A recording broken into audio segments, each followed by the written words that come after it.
the lightning bolt of resilience. Since the age of 10, the track had been Karim's sanctuary. With his long, natural stride and exceptional endurance, he was destined for long-distance running. He didn't just run for glory.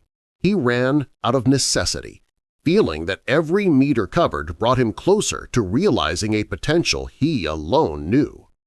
He trained 6 days a week, under the scorching sun or morning downpours, with the image of the Olympic Games etched into his mind. His coach, a gruff old man named Monsieur Diallo, always said, "Karim, the track is not flat, it is the heart that dictates speed." At 19, Karim's chance arrived, the national final qualifying for the major international championship. He was the favorite. At the sound of the gun, Karim launched himself forward, his legs striking perfectly. He led the race, the wind at his back. Then, on the 3rd lap, the unthinkable happened. A sharp, tearing pain shot through his knee. He collapsed onto the red track, screaming not from physical pain, but from the agony of seeing his dream slip away. The diagnosis? A severe ligament rupture.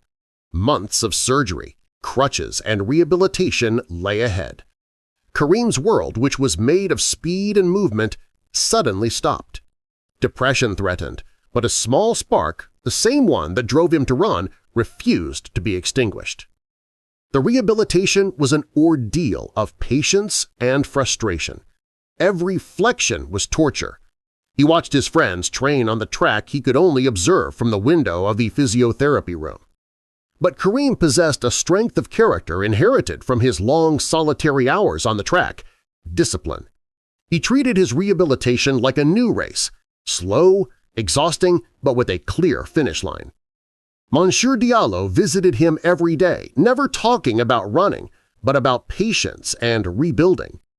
A year passed. The return was brutal. His body had lost the automatic feel of speed. He was slow. Every run was an effort not to re-injure himself. The first few competitions were bitter failures. He finished last. The public wondered why he had bothered to come back. But Karim ignored the whispers. He remembered his coach's words. He refocused on his heart, on the initial reason for his run. He worked on his new technique, on his mentality. Little by little, centimeter by centimeter, the speed returned. 2 years after his injury, a new national final presented itself. He was no longer the favorite, but an underdog. The race was fierce. In the final lap, he found himself in 3rd place, breathless. His knee ached. He remembered the red track where everything had stopped.